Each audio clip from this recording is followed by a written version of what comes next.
የምናዝንበት የምንወድቅበት ማቅ ላይ ራሳችንን ጥለን ከምግብ ተለይተን የሞቀውን የደመቀውን በሙሉ ትተን እግዚአብሔርን ልናስብ የሚገባበት ዘመን። አሁን ይህ ጾም ያስፈለገበት ዋናው ምክንያት መጀመሪያ እኛ እንድንመለስ ወደ ራሳችን፣ እኛ እንድንመለስ እንድንገዛው ስጋችንን፣ እኛ እንድንመለስ ፈቃዳችንን በሙሉ እንድንቆጣጠረው፣ የሚሰለጥንብን ስሜት የሚሰለጥንብን ፈቃድ እንዳይኖር መክረን ገስጸን ተው የምንለው ስሜታችንን በሙሉ የምንቀጣና የምንቆጣጠረው መሆናችን እርግጠኛ መሆን። ለእግዚአብሔር ከመገዛት ቀዳሚው ራስን መግዛት። ሰው ራሱን ሳይገዛ ለእግዚአብሔር መገዛት አይችልም። ምክንያቱም መጀመሪያ ራሱ የራሱ መሆን አለበት። እኛ የራሳችን ነን ወይ የሚለውን ማወቅ አለብን። ማለት ዓለም አልገዛንም ወይ? ምድራዊ ሐሳብ አላታለልንም ወይ? ጊዜያዊ ቅር ጠልፎ አልጣለንም ወይ? እኔ ራሴን ገዝቻለሁ፣ ጾማለሁ፣ ጸልያለሁ፣ ለእግዚአብሔር ቤት የሚገባውን ደግሞ እሰጣለሁ። ይኸው ከሱ ከፊቱ ወድቄ እነሳለሁ፣ ሰግዳለሁ፣ መጸውታለሁ። መጾማችን ልማድ ይባላል። የመጾም ሐኪምም እያዘዘ ለጤና ሲባል ራስን ከምግብ መጠበቅ አለ። ስለዚህ ይሄ ጊዜ እኛ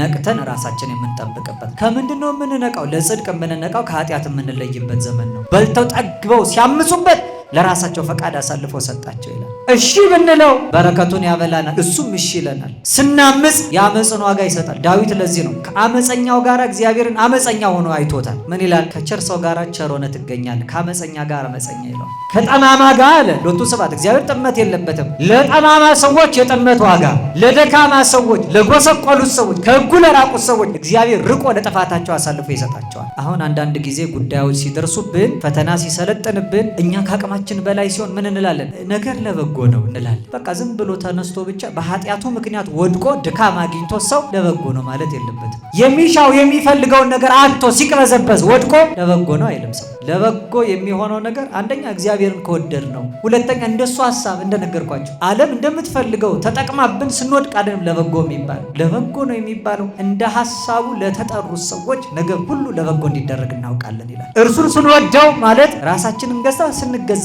ማለት እንደገና ተገዝተን እንደ ሐሳቡ ስንሄድ ማለት ፈቃዱን በጸሎት በጾም እንጠይቃለን። የምንሰራውን የምናደርገውን የምናከናውነውን በሙሉ እንደ ስጋ ለባሹ በምድር እንደሚኖረው ሐሳብ ፈቃድ ብቻ እንደሚነዳው ሰው አንሆንም። ከአይምሮ በላይ ከፍ እንልና ለእግዚአብሔር ፈቃድ ራሳችንን እናስገዛለን። ይሄ ነገር የእግዚአብሔር ፈቃድ ነው ወይስ አይደለም እንላለን። በቃል በኑሮ በተግባር በሰውና በእግዚአብሔር ፊት እንከን አልባ ሆነን ለመመላለስ ካልጣር ካልደከምን በስተቀር ሕይወታችን ከንቱ ነው። ጸልዩ ወሰአሉ ለነ ይሄ ከመ ያርኅዉ እግዚአብሔር አናቀጸ ቃል ወጸልዩ ሊተ ብዙሃ ከመ እክስቶ ዘክርስቶስ ምስጢረ በከመ ይደልወን እንግር። ሰማያዊ የሆነውን የጌታችንና የአምላካችን የመድኃኒታችን የኢየሱስ ክርስቶስን ቅዱስ የሆነ ቃል እንድንማማር በቸርነቱ ለሁላችንም የቃሉን ደጅ የልቦናችንን ጆሮ እንዲከፍትልን ጸልዩ። ይልቁንም ልናገር እንደሚገባኝ መጠን ብቻ እንድገልጠው እኔንም በጸሎታችሁ አግዙኝ። ለእኔ ለደካማው ባሪያ ተናጋሪ አንደበት፣ ለእናንት ለአገልጋዮቹም ሰሚ ጆሮ፣ አስተዋይ አእምሮ፣ ውሳጣዊ ልቡና፣ መንፈሳዊ ሰብዕና እግዚአብሔር በቸርነቱ ያድለን።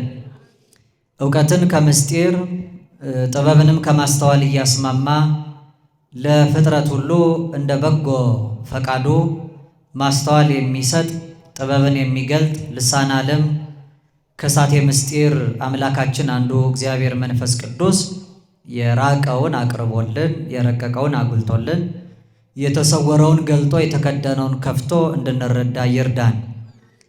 እጥይተ አምሳል እምነ አምሳላት ከምሳሌዎች ሁሉ ምሳሌ ታጣላት። ምንም አይነት ምሳሌ ከምንም ተገኝቶ ክብሯን የማይገልጥላት መዝገበ ምስጢር የቤተ ክርስቲያናችን አንደበት ሰዓሪተ መርገሙ ለአዳም መድኃኒታ ለሔዋን የምንላት የእኛ የደካሞቹ የኃጥአን ተስፋ ለዓለም ሁሉ የመዳን ምክንያት ለሞተው ለተቀበረው ዓለም ከሞት በኋላ ሕይወት ከመቃብር በኋላ ትንሣኤ የሆነ የዓለም ሁሉ መድኃኒት ክርስቶስ የተገኘባት በጨለማና በሞት ጥላ መካከል ተጥለን ለነበርነው ከድቅድቅ ጨለማ ወደሚደነቀው ብርሃን እንድንሻገር ማንም የሚቀርበው በሌለ እውነተኛ ብርሃን ውስጥ የሚኖረውን ፀሐይ ጽድቅ እግዚእነ ኢየሱስ ክርስቶስ በማኅፀኗ ተሸክማ ወደ ዓለም የወለደች እመብርሃን ድንግል ማርያም በአማላጅነቷ አትለየን። በቅዱሳኑ ቃል ኪዳን እግዚአብሔር አምላካችን ቸርነቱን አብዝቶ በመስቀሉ መርቶ ይህን የመከራና የፈተና ዘመን በቸርነቱ ያሻግረን። ከእግዚአብሔር ፊት መጥፋት ይቻላል? ይቻላል? የእግዚአብሔር ፊት የሌለበት ስፍራ አለ? ያው እግዚአብሔር ሁለት አይነት ፊት አለው። ፊት የሚባለው ይሄ መልክ ገጽ ብቻ እንዳይመስልን ማለት ነው። ፊት የሚባለው ገጸ ምሕረትና ገጸ መዓት አለ። ከእግዚአብሔር ከምሕረቱ ፊት ታጣ። በጎ ነገር ያልሰራ ሰው እግዚአብሔርን ያጣ ሰው ከእግዚአብሔር ፊት የታጣ ይባላል። ለዚህ ነው የማናስበውና የማንረዳው በሊናችን የሌለውን ነገር አጠገባችን ተቀምጦ እንኳን እናጠዋለን። ለምሳሌ አንድ ሰው መቼም አንተ አይሆንልህም አታይም፣ ግን ግባና እስኪ እቃው ፊት ለፊት አለ አምጣ ቢባል አታይም የሚለውን እያሰበ ስለሚሄድ ሳያዩ ይቀራል። ከዛ ሰው ይመጣል፣ ይሄ እኮ ነው ፊት ለፊት ያለው ብሎ ያነሳዋል። እንደ አስተሳሰብ ምርምር ደግሞ ይሄ ፐርሰፕሽን ኦፍ ብላይንድ ስፖት ይባላል። ምን ማለት ነው? አይምሯችን ላይ ስዕሉን ያጠፋዋል። አለማየቱ ትልቅ ስዕል ይሳላል። መጀመሪያ አለማየቱ ትልቅ ስዕል ይሳላል ማለት አታይም የሚለውን ቃል አይምሯችን ላይ አድርገን ንብረቱ እንኳ ቢኖር እሱን ማሰብ ስዕሉን አይምሯችን መሳል ያቆማል።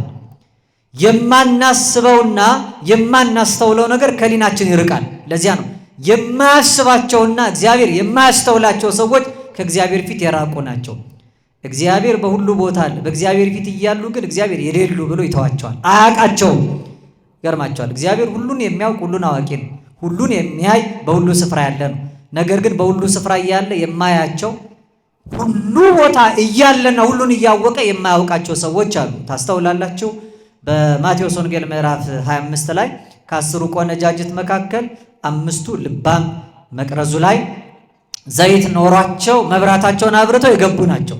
5ቱ ግን ዘይት ያልነበራቸው ናቸው። መብራት ስለሌላቸው መብራታቸውን ሲጠፋባቸው ዘይት ፍለጋ ወደ መንደር ሄደው ሲመለሱ አዳራሽ ተዘግቷል።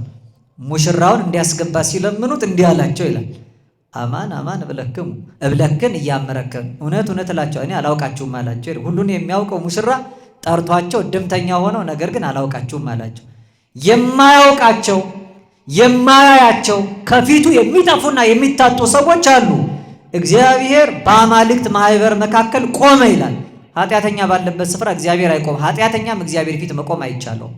ምክንያቱም አሁን እንደምትመለከቱት ወጀቡ ብዙ ነው፣ ማይበሉ ብዙ ነው፣ ነፋሱ ብዙ ነው፣ መከራው ብዙ ነው፣ እንግልቱ ብዙ ነው፣ ስቃዩ ብዙ ነው፣ ሞቱ ብዙ ነው። በዚህ ሞት መካከል ግን በጣም ብዙዎቻችን ምንም እንዳልተፈጠረ አስበን እንተኛለን፣ ተኝተን እንነሳለን። ምን ያስተኛችኋል? የሚተኛ ሰው እንዲነቃ የሚነገረው የመቀስቀሻ መልእክት ነው ይሄ። የቤተ ክርስቲያናችን የዕለት የዕለት ትምህርትና አዋጅ ይሄ ነው። እንዲያውም ትሰማላችሁ፣ መጥቅ ይደወላል። ደውል ማለት ነው። ቤተክርስቲያን ሰምታችኋል አይደል? ደውል ማለት ለተጋቡ ብቻ አይደለም የሚደወለው፣ እኛን ለማንቃት ሀሳባችን ለማቅናት ተሰብስበን መተን እኮ ቅዳሴው መካከል ላይ በብዙ አዋጅ፣ በብዙ ትእዛዝ፣ በብዙ ምሪት ህይወታችን እንዲስተካከል ደውሉ እየተደጋገመ ይደወላል። ተመልከቱ፣ ጻኡ ሲባል ይደወላል፣ ለመውጣት ትእዛዝ ተሰጥቶ። እግዚኦ ሲባል ይደወላል፣ እያንዳንዱ ሰው ተነስቶ እጁን ዘርግቶ ወደ ፈጣሪው ለመጮህ። ከቤተልሔም ስጋውና ደሙ በትንሹ መጥቅ እየተደወለ ለቅዳሴው ተጋቡ ይደወላል፣ ለፍታት ይደወላል። ቤተክርስቲያን አዋጅ ሲኖራት፣ ጥሪ ሲኖራት፣ ምዕመናን ሲሰበስብ ደውል ይደወላል። ይሄ ደውል ምንት ያነውመክሙ፣ ምን ያስተኛቸዋል፣ ተነሱ የሚል አዋጅ አለው። ያው የተኛ ሰው መቀስቀስ አለበት። መቼም የተኛ ሰው የሚቀሰቀሰው አውቆ የተኛ አይደለም። አውቆ የተኛን መቀስቀስ በድንጋይ ላይ ውሃ ማፍሰስ ይላሉ አባቶቻችን። በድንጋይ ላይ ውሃ ማፍሰስ ማለት ድንጋዩ የሚጠጣው የሚረባው ነገር የለም፣ ውሃውም ይባክናል፣ ለድንጋዩም ርባና የለውም። አውቆ የተኛን ሰው መቀስቀስ እንደዚህ ነው። አውቆ የተኛን መቀስቀስ ድንጋይ አለት ላይ ውሃ እንደማፍሰስ ነው። ስለዚህ ከንቱ ድካም ነው የሚሆነው። መጽሐፍ እንዲህ ይላል። ታላቁ ሲራክ በመጽሐፈ ሲራክ ምዕራፍ 22 ቁጥር 7 ላይ አንቅሖ ቀስቅሰው እምአብይ ንዋም ለዘይነውም፣ ከታላቅ እንቅልፉ ላይ የሚተኛውን ሰው የሚተኛውን ሰው ከታላቁ እንቅልፉ ላይ ቀስቅሰው። ነገር ግን አለና ምን አለ? ዘይነግሮ ለአብድ ከመዘይነግር ለድቁስ። ለሰነፍ ሰውና ለማያስተውል ሰው ንግግር የሚያበዛ ሰው ጭልጥ ያለ እንቅልፍ ውስጥ ተኝቶ ወሬን የሚሰማ ሰውን ነው የሚመስለው ይላል። ወሶባ አይለቀ ነጊሮቶ ይብለከ ምን ተትቤ፣ ነግረኸው ስታበቃ ሰነፍ ሰው ምንድን ነው ያልከው ይላል። የተኛን ሰው አውቆ ቢተኛ አሊያም ሳይነቃ ነገር አብዝተ ብትናገር አይሰማህም ይላል። ዛሬ በጣም ትምህርት ይሰጣል፣ ስብከት ይሰበካል። አብዝታ ቤተ ክርስቲያን ከነግ ስባት እስከ ሰርክ መስዋዕት ድረስ ደጃፎቿ ተከፍተው ቃል እግዚአብሔር ይነገራል። ነገር ግን ይሄ ሁሉ የሚነገረው ቃል እግዚአብሔር ምንም እንዳልተፈጠረ አስበን እንድናድር የሚሆነው ብዙዎቻችን በመኝታ ላይ ነው ያለነው ስላልነቃን። ቅዳሴ ላይ ተሰማላችሁ ዲያቆኑ እየደጋገመ ተንሥኡ ለጸሎት ይላል። እንዲያውም እለተነብሩ ተንሥኡ የተቀመጣችሁ ሰዎች ተነሱ የሚል አዋጅ ያውጃል። አበው የተቀመጣችሁ ሰዎች ተነሱ ማለት በቅዳሴ ላይ እንድንቀመጥ አዋጅ ትእዛዝ ኖሮ አይደለም። እንዲያውም በእኛ ቤተ ክርስቲያን ነው በብዛት ቤተ መቅደስ ሲሰራ ከቤተ መቅደሱ ንዋያት መካከል አንዱ አስፈላጊ ነገር መቀመጫ ወንበር የሆነው። ምስራቃውያኑን በሉ ከምስራቃውያኑ ውጭ ኦሪየንታል ከተባሉ ጸባሃውያን የኛን ሃይማኖት በዶግማ ጭምር ከያዙት እንደ ህንድ ቤተ ክርስቲያን ያሉት ብታዩ በቤተ መቅደስ ውስጥ ወንበር የሚባል ነገር አይቀመጥም። ምክንያቱም ቤተ መቅደስ ማለት ቀራኒዮ ማለት ነው። ቀራኒዮ ላይ የሚቀመጡ ቁማርተኞቹ ብቻ ናቸው። ቀራኒዮ ላይ ብርቶቹ የተሸለሙ ጸንተው የቆሙት ናቸው። ወንበዴው የቀኙ ለምሕረት የታደለው መከራ እየተቀበለ ቆሞ በመንግስት አስበኝ ያለው እናቱ ድንግል ማርያም ወይ ቀውማን የተባለው ሴቶቹ በመስቀሉ አንጻር ግርጌ ቆመው ነበር ተብሏል። በአንጻረ መስቀል ቀዊሞ ይላል ዮሐንስ። በአንጻረ መስቀል በመስቀሉ አንጻር ቆሞ ነበር ይላል። መስቀሉ ስፍራ ላይ የበረከት ሰዎች በሙሉ ቆመዋል። የ3 ሰዓቱ ቅዳሴ የ3 ሰዓት የቀራኒው ቁመትን ነው የሚመስለው። ስለዚህ ምንም አይነት አዋጅ የለም። ምናልባት ወንበሩም የተዘጋጀው ብዙ ደካማ ሰዎች ስለሚኖሩ ዝለትና ድካም ቢያገኛቸው ከቅዳሴ እንዳይታጎሉ በማለት ነው። አረፍ ሊሉ ነው እንዲያረፉት ይቀመጡ ይሆናል። አዋጁ ግን ተለይቶ አይደለም። ተነሱ የተቀመጣችሁ ሰዎች የተባለው እንድንቀመጥ ታዞ ሳይሆን የምንቀመጥበት ወንበር የምንተኛበት አልጋ ቤተ ክርስቲያን ውስጥ የለም። ነገር ግን አንዳንዶቻችን ቅዳሴው እየተቀደሰ ከአንክሮ ከተዘክሮ ተለይተን ስለምንኖር ነው። መዘንጋት ሐኬት ማለት ስንፍና ማለት ነው። መዘንጋት ማለት አለማስታወስ ማለት ነው። እንድናስተውልና እንድንበረታ የሚሰጠው አዋጅ ተንሥኡ ለጸሎት የሚለው ተነሱ ለጸሎት የሚለው እያንዳንዳችን የሚቀሰቅሰን ነው። አንዳንዶቻችን ቆመናል። ስጋችን ቤተ መቅደስ ውስጥ አለ። ሐሳብና ፈቃዳችን ህሊናችን ግን ሙግት ይዞ በየመንደሩ በየሰፈሩ ከቤተ ክርስቲያን አጸድ በአፋ ነው። ቆመን ስጋውያን ሆነን ስጋዊ ነገር የምናስብ ሰዎች አለ። ወነነሰ ስጋውያን። ለዚህ ነው ቅዱስ ዲዮስቆሮስ እንደውም በቅዳሴው ሀዳፌ ነፍስ ላይ እኛ ግን ስጋውያን የስጋን ነገር እናስባለን፣ የስጋን ነገርም እንሰራለን፣ አንተ ግን የመንፈስን ነገር አስተምረን ይላል። መንፈሳዊ ነገር ተምረን በመንፈሳዊ ማዕድ ላይ በመንፈሳዊ ሰበና እንድንቆም እግዚአብሔር ይርዳል። ስለዚህ መንፈሳዊ ሆነ እንድንቆም ነው። ከአራተ ዝንጋኤ በተዘክሮ ከመዘንጋት አልጋ ላይ በማሰብ በማስተዋል እንድንቆም፣ ከአራተ ሐኬት በአንክሮ ከስንፍና አልጋችን ላይ በመደነቅ ቅዳሴውን አይተን እንድንቆም የተሰጠ አዋጅ ነው። ለዚህ ነው መንቃት ያስፈልጋል። ንቁ፣ በሃይማኖት ጎልምሱ፣ ጠንክሩ ተብሏል። እውነት ነው። የተኛ ትውልድ መንቃት አለበት። የምናነቃው ምኑን ነው የሚለውን ግን ማወቅ ያስፈልጋል። አውቆ የተኛውን አይደለም። እንደነገርኳችሁ ነው። አውቆ የተኛን መቀስቀስ በድንጋይ ላይ ውሃ እንደማፍሰስ ነው። ሳያስተውል የኖረው 3 የንቃት ደረጃዎች አሉ። አንዳንድ ጊዜ ስሜት ይነቃል፣ አንዳንዴ አይምሮ ይነቃል፣ ሶስተኛው ግን ውስጣችን ያለው መንፈስ ይነቃል። ስሜታውያን ሲነቁ ውጪ ያለው ተጽዕኖ ስለሚያሸንፋቸው የሚያደርጉትን አያውቁ። ስለዚህ አምቢሽን ይባላል። በመደነቅ ዝም ብለው ተነስተው ብቻ ሞቲቬትድ በሆኑበት ወይም ባነቃቸው ንግግር ሰበብና መጠን የሚያደርጉትን እንኳን አያውቁ። ስለዚህ ውጫዊ ተጽዕኖ በቀላሉ ይገዛቸዋል። ስሜታውያን የሆኑ ሰዎች የሚያነቃቸው ንግግር ስሜታቸው ነው የሚያነቃው። ስሜት ለውጪ ተጽዕኖ ተጋላጭ። ስለዚህ ሸቀጥ ማራገፊያ ነው የሚሆኑት። የሀሳብ ማከማቻ ነው፣ ቆሻሻ መድፊያ ነው የሚሆኑት። ማንም ሰው የበላውና የጠጣው ሳይስማማው ያገሳ እንደሆን ያንን ተቀብለው ቆሻሻውን ተሸክመው ትውልዱን ይበክላሉ። በጣም ዓለማዊው ንግግር፣ ምድራዊ የሆነው ዲስኩር ዓላማውና ተልእኮ ይሄ ነው። ስጋውያን የሆኑ ሰዎች ስጋዊ ነገር ነው የሚናገሩት። ስለሚያልፈው ነገር ነው የሚጨነቁት። ስለሚጠፋው ነገር ነው የሚጠበቡት። የምድሩን እንጂ የሰማዩ የማይታያቸው፣ የጊዜው እንጂ ዘላለሙ የማይታያቸው፣ ኃላፊው ነው እንጂ ዘላለማዊ ነገር ጉዳይ የማይሰጣቸው ሰዎች አሉ። ሁሉ ለእግዚአብሔር ይታዘዝለታል። ነፃ ፈቃድ ያለውና እሺ ማለትም እምቢ ማለትም ላይ የሰለጠነው ግን የሰው ልጅ ብቻ ነው። እግዚአብሔር ሰውን ምን ያህል እንደወደደው ተመልከቱ። ሰው ባለ ነፃ ፈቃድ ነው። ሲወድ እሺ ይላል፣ ሳይወድ እምቢ ይላል። ሲያምጽም በጎ ሲልም እግዚአብሔር አምላክ ግን ሰውን ሕሊናውን አስገድዶ ወደ ፈቃዱ አያመጣው። እግዚአብሔር የፍቅር አምላክ መሆኑን ሰውንም ደግሞ በገዛ ፈቃዱ ላይ እንዴት እንዳሰለጠነው ተመልከቱ።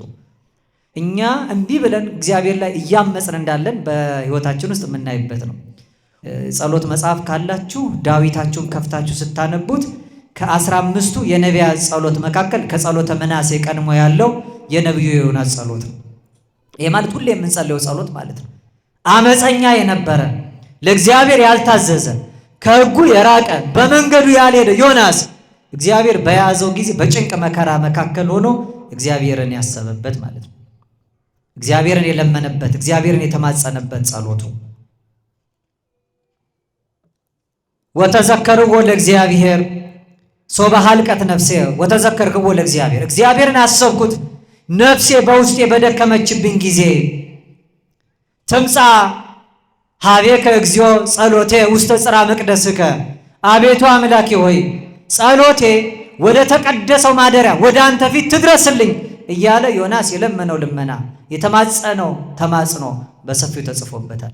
እኛም ስንቸገር በእግዚአብሔር ሕግ ላይ ስናምጽ ወደ እሱ እንዲመልሰን እሱን የሰማው እሱን የታደገው አምላክ በጥልቁ መካከል እንዲሰማንና እንዲታደገን የዮናስን ጩኸታችን አድርገን እኛም ከ15ቱ የነቢያት ጸሎት መካከል በጸሎተ በመዝሙረ ዳዊት ክፍል ላይ አካተን ሁሌ እንጸልየዋለን።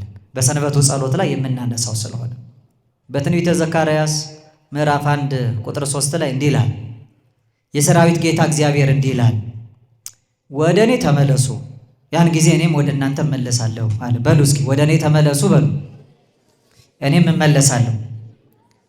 ስንመለስ እግዚአብሔር ይመለሳል በሉ እንጂ ስንመለስ እግዚአብሔር ይመለሳል። እሺ ስንለው እግዚአብሔር እሺ ይለናል። ስንታዘዘው ስንገዛለት እግዚአብሔር ይገርማቸዋል። እግዚአብሔር ይታዘዝ እግዚአብሔር ይገዛልናል፣ ይደንቃቸዋል። ለዚያ ነው ያስቀምጣቸዋል ቆሞም ያገለግላቸዋል ተብሎ ተቀምጧል። ተግተው የሚገዙለትን ሰዎች በዙፋን አስቀምጦ ያገለግላቸዋል እስኪባል ፈቃዳቸውን ይፈጽምላቸዋል ማለት ነው። እሺ ብንለው በረከቱን ያበላናል፣ እሱም እሺ ይለናል። ስናምጽ የአመፅን ዋጋ ይሰጣል። ዳዊት ለዚህ ነው ከአመፀኛው ጋር እግዚአብሔርን አመፀኛ ሆኖ አይቶታል። ምን ይላል? ከቸር ሰው ጋር ቸር ሆነህ ትገኛለህ፣ ከአመፀኛ ጋር አመፀኛ ይለዋል። ከጠማማ ጋር አለ ሎቱ ስብሐት እግዚአብሔር ጥመት የለበትም። ነገር ግን ለሚጠምሰው አንተም ታውሩ ግድመ ግድመ እናንተ አግድም አግድሙን ትሄዳላችሁ፣ እኔም ያኔ አግድም አግድም ትቻችሁ እሄዳለሁ ይላል እግዚአብሔር። ለጠማማ ሰዎች የጥመት ዋጋ፣ ለደካማ ሰዎች፣ ለጎሰቆሉት ሰዎች፣ ከሕጉ ለራቁት ሰዎች እግዚአብሔር ርቆ ለጥፋታቸው አሳልፎ ይሰጣቸዋል። ወወሃቦሙ ለፍትወቶሙ ይላል። በልተው ጠግበው ሲያምፁበት ለራሳቸው ፈቃድ አሳልፎ ሰጣቸው ይላል። ተላልፈን ለፈቃዳችን እንዳንሰጥ እንደ ፈቃዱ ለመኖር እንድንችል እግዚአብሔር በቸርነቱ ይርዳል። በሀገር የምናዝንበት የምንወድቅበት ማቅ ላይ ራሳችንን ጥለን ከምግብ ተለይተን የሞቀውን የደመቀውን በሙሉ ትተን እግዚአብሔርን ልናስብ የሚገባበት ዘመን። ለዚህ ነው የመጀመሪያው የክርስትና መነሻ ራስን መግዛት፣ ራስን ማየት ነው። እያንዳንዱ ሰው ዛሬ የቤት ስራው ስለሌላው ነው የሚገደል የሚጨቀን ስለሌላው። ወሬ እንኳን የምንሰማው ስለ እንትና እንትን ተብሎ ነበር አልሰማህም ነው የሚለው ሰው። ሰውየው እንኳን ስለ ራሱ ያልሰማውን ነገር ሌሎቹ ሰምተው ጨርሰውታል። ያው ጆሮ ለባለቤቱ ባዳ ነው እንላለን ለተረቱ ራሱ። ምክንያቱም ትልቁ ተግባራችን ስለ ሰው ማውራት፣ ስለ ሰው መስማት። እንዲድን እንኳን ከፈለግ አስቀድሞ የራሳችን መዳን መፈጸማችን እርግጠኛ መሆን ነበረብን። የሰው ጉዳይ የሚያሳስበን ከሆነ መጀመሪያ የኛ ጉዳይ ታስቦበታል የሚለውን ማሰብ ያስፈልጋል። የክርስትና የመጀመሪያው ጫፍ ራስን ማትረፍ ነው። የመጀመሪያው ጫፍ ራስን ማትረፍ ነው። እኛ ከጉድጓድ የተጣለውን ሰው ለማውጣት ከጉድጓዱ ውጪ መሆናችን እርግጠኛ መሆን መቻል አለብን። ጉድጓድ ውስጥ ሆነን ሰውን ገፍተን አውጥተን እኛ ግን በጥልቅ ውስጥ የምንቀር መሆን መቻል የለብንም። ሌላውን ሰው ከመሳባችን በፊት ወደ ጉድጓዱ እኛ ለመውደቃችን እርግጠኛ መሆን መቻል አለብን። ከውስጥ ሳንወጣ ሌላው እንዲወጣ የምንጮህ ደጅም ሆነን ደግሞ እየተንሸራተትን ለመግባት ጫፍ ላይ ደርሰን ሌላው ሰው እንዲወጣ የምንጥር ሰዎች እንኖራለን። የክርስትና የመጀመሪያው ደረጃ ለእግዚአብሔር መገዛት አይደለም። ከእግዚአብሔር መገዛት የሚቀድመው ራስን መግዛት። ከመንፈስ ፍሬዎች ቀዳሚ የተባለው እግዚአብሔርን ከመምሰል የሚቀድመውና ለእግዚአብሔር ከመገዛት ቀዳሚው ራስን መግዛት። ሰው ራሱን ሳይገዛ ለእግዚአብሔር መገዛት አይችልም። ምክንያቱም መጀመሪያ ራሱ የራሱ መሆን አለበት። እኛ የራሳችን ነን ወይ የሚለውን ማወቅ አለብን። ማለት ዓለም አልገዛንም ወይ? ምድራዊ ሐሳብ አላታለልንም ወይ? ጊዜያዊ ቅጥ ጠልፎ አልጣለንም ወይ? የሚያልፈው ምኞት ዓለምና በዓለም ያለውን አምሮቱን አትውደዱ፣ ዓለሙም በዓለም ያለው ሁሉ ኃላፊ ነው ብሎ ዮሐንስ በመልእክቱ እንዳስተማረ ዓለሙኒ ኃላፊ ወንብረቱኒ ኃላፊ ይላል። ዓለሙ ኃላፊ ነው፣ ንብረቱም ኃላፊ ነው። ዓለምና በዓለም ያለው ሁሉ ኃላፊ ነው።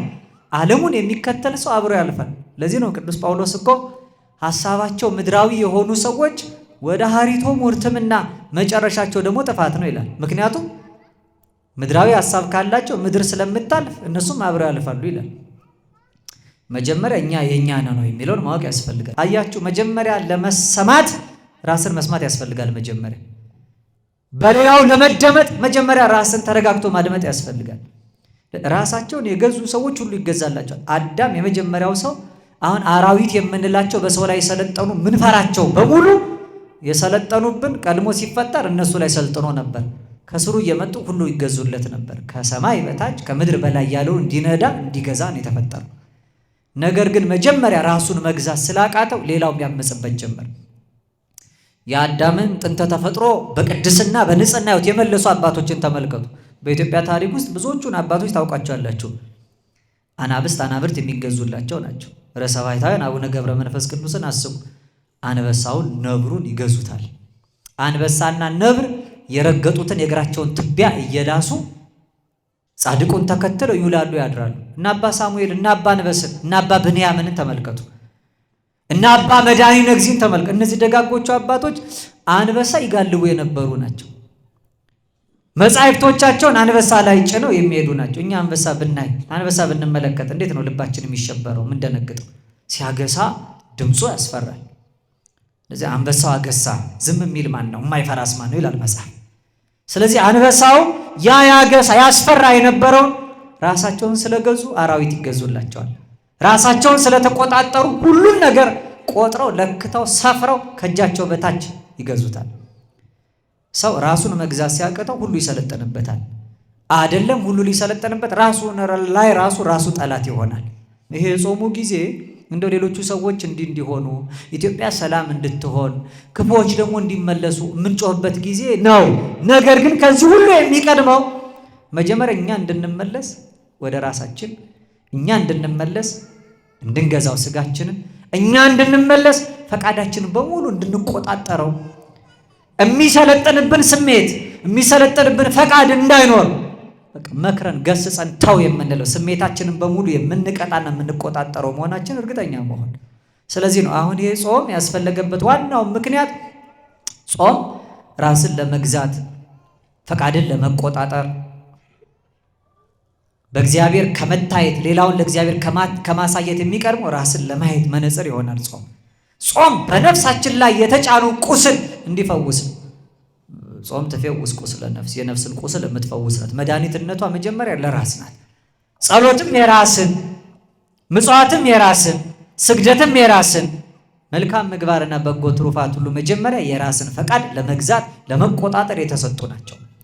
ራሳችንን ከገዛን በኋላ ቀጥሎ ደግሞ ይሄ የገዛ ነው የኛ ያልነውን ራሳችንን ደግሞ በዋጋ እንደተገዛ አውቀን በሸማ ጥቅልና በወርቅ እንክብል ከገበያ ዕቃ እንደሚገዛው ፈጣሪያችን በወርቀ ደሙ እንደገዛን በጸጋ ልጅነትም እኛን እንዳከበረን በዋጋ ተገዝታችኋልና የራሳችሁ አይደላችሁም ይላል መጽሐፍ። ከገዛን በኋላ ራሳችንን ከገዛን በኋላ ደግሞ እኛ እንኳን የዓለም የራሳችንም እንዳልሆን ማወቅ።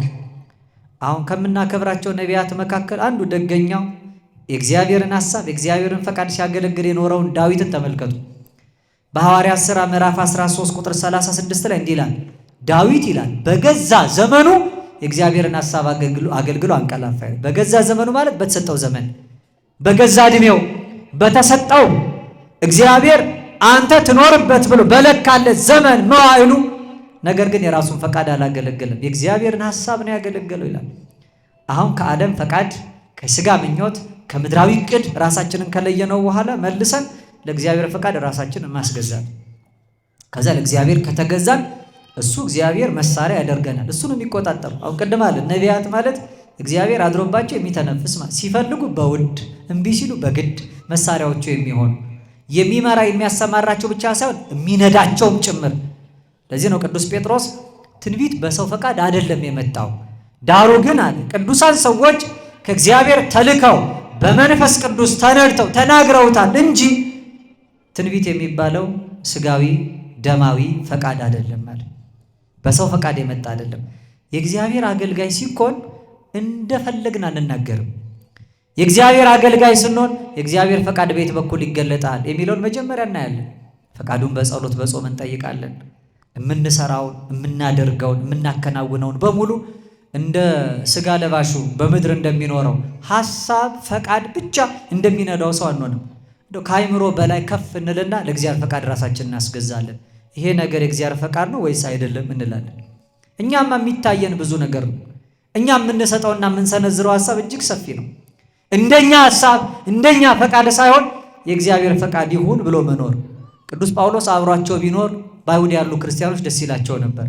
ነገር ግን እሱም ቢያል አጋቦስ የሚባል አንድ ሰው ትንቢት ተገልጦለት በራእይ ተመልክቶ ይሄዳል፣ ተላልፎ ይሰጣል፣ ይታሰራል። ቅዱስ ጳውሎስ በሕይወት እንደማይመለስ አወቀ። አይ አባታችን መምህራችን ቅር አንተ ከኛ ጋር አሉት። እሱም ብዙ ለመኑት፣ እምቢ አለ። ምክንያቱም እኔ ብቀር የእናንተ ፈቃድ ነው፣ የእኔም ሐሳብ ከእናንተ ጋር መኖር ሊሆን ይችላል።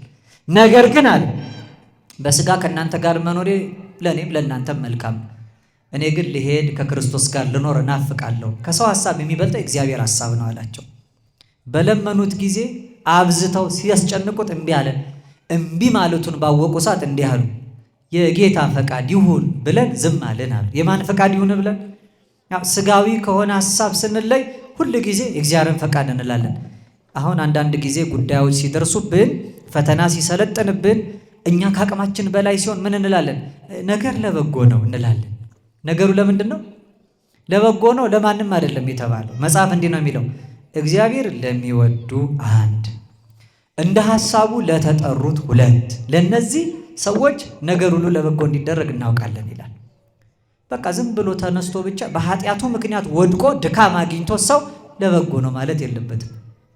የሚሻው የሚፈልገውን ነገር አጥቶ ሲቅበዘበዝ ወድቆ ለበጎ ነው አይልም ሰው። ለበጎ የሚሆነው ነገር አንደኛ እግዚአብሔርን ከወደድ ነው።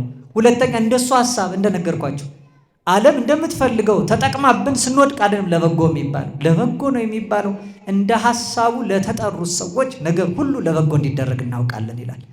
እርሱን ስንወደው ማለት ራሳችንን ገዝታ ስንገዛለት ማለት ነው። እንደገና ተገዝተን እንደ ሐሳቡ ስንሄድ ማለት ነው። ስለዚህ ራስን መግዛት፣ ለእግዚአብሔር መገዛት። የመጨረሻው ግን ከእግዚአብሔር ጋር የመኖራችን ማረጋገጫ እኔ ራሴን ገዝቼ ለእግዚአብሔር ተገዝቼ ኖሬያለሁ በቃ ጸድቃለሁ አንልም። ሌላውን ካላስገዛን፣ ምሳሌ ሆነን ደግሞ ሌላውን ካላስተማር፣ በሕይወታችን በቃል በኑሮ በተግባር በሰውና በእግዚአብሔር ፊት እንከን አልባ ሆነን ለመመላለስ ካልጣር ካልደከምን በስተቀር ሕይወታችን ከንቱ ነው። እኔ ራሴን ገዝቻለሁ፣ ጾማለሁ፣ ጸልያለሁ፣ ለእግዚአብሔር ቤት የሚገባውን ደግሞ እሰጣለሁ። ይኸው ከሱ ከፊቱ ወድቄ እነሳለሁ፣ ሰግዳለሁ፣ መጸውታለሁ። እንዲህ ያለውን ነገር ከማድረግ ጋር አልፎ ስለ ወንድም ማሰብ ያስፈልጋል። እርግጥ ነው ስለ ወንድም ከምናስብባቸው መንገዶች መካከል አንዱ ርኅራኄ ምሕረት ነው። ምጽዋትሰ ጾታ ይእቲ ምጽዋቶ ምሕረት። ምጽዋት ማለት ለሌላው ሰው ርኅራኄን ከምናደርግባቸው መንገዶች መካከል አንዱ ነው። ራስን ለመግዛት መጾም ጥሩ ነው። ለእግዚአብሔር ለመገዛት መስገድ ጥሩ ነው። ሌላውን ለማስገዛት ደግሞ መመጽወት ጥሩ ነው። ስለዚህ ይሄ የጾም ጊዜ ነው። ራስን መግዛት ንስሐ መግባት ነው። ራስን መግዛት ራስን መክሰስ፣ ራስን በእግዚአብሔር ፊት ማዋረድ ነው። ሕሊናችን ኃጢአታችንን ካልዘከረ፣ አንደበታችን ክፉ ሥራ መተላለፋችንን ካልዘረዘረ፣ ለአበ ነፍስ ካልነገረ በስተቀር ገና ራሳችን አልገዛ ነው። መጾማችን ልማድ ይባላል። የመጾም ሐኪምም እያዘዘ ለጤና ሲባል ራስን ከምግብ መጠበቅ አለ። ስለዚህ ይሄ ጊዜ እኛ ነቅተን ራሳችን የምንጠብቅበት። ከምንድን ነው የምንነቃው? ለጽድቅ የምንነቃው ከኃጢአት የምንለይበት ዘመን ነው። ያው በዓለም ያለው አንቂ ንግግር ምናልባት ለኃጢአት ያነቃናል፣ ከጽድቅ ደግሞ ያስተኛናል። መጽሐፍ እንዲህ ነው የሚለው፣ ለኃጢአት መተኛትና ለጽድቅ መንቃት አለባችሁ። አንደኛ ቆሮንቶስ መልእክት ምዕራፍ 15 ቁጥር 34 ላይ በጽድቅ ንቁ፣ ኃጢአትንም አትስሩ፣ እግዚአብሔርን የማያውቁ አሉና አሳፍራችሁ ዘንድ ይሄን እላለዋል። ለጽድቅ ንቁ። ለምን ንቁ አልኳችሁ? ለጽድቅ ንቁ። ኃጢአትን ግን ምን አትበሉ? አትስሩ። ለጽድቅ ንቁ፣ ኃጢአትን አትስሩ። እግዚአብሔርን የማያውቁ አሉና ለኃጢአት የሚያነቋችሁ ለጽድቅ የሚያስተኟችሁ ሰዎች አሉና ከነዚህ ተለዩ። በሰማነው መጠን እንደሚፈረድብን አውቀን ወደ እውነት እንድንመለስ ቅዱስ አምላካችን እግዚአብሔር በቸርነቱ ይርዳን። የቅዱሳኑ ሁሉ ቃል ኪዳን የእያንዳንዳችን የራስ ጥላ የእግር ከለላ ከፊትና ከኋላ ሆኖ ፈተናና መከራ የሰለጠነበትን ለኃጢአት ነቅተን ለጽድቅ የተኛንበትን ይህን ዘመን እግዚአብሔር በቸርነቱ ያሻግረን። ለአባቶቻችን ያለን ክብር፣ ለኦርቶዶክሳዊቷ ተዋሕዶ ሃይማኖታችን ያለን ፍቅር፣ በእምነት ያለን ጽናት፣ በተጋድሎም ያለን ትጋት ሳይቀንስ ሰማያዊ ኃይሉን በታቦት በመስቀሉ መንፈሳዊውንም በረከት በእምነት በጠበሉ ተቀብለን ክብሩን እንድንወርስ የሁላችንን ፍጻሜ ያሳምርልን። በሃይማኖታችን እንድንበረታ በተዋሕዶ በረትም እንድንጸና እግዚአብሔር አምላካችን በቸርነቱ ይረዳን ዘንድ ቅዱስ ፈቃዱ ይሁንልን። የእያንዳንዳችንን ጸሎት የሰመረ ፍጻሜ የሚያማረ ያድርግልን።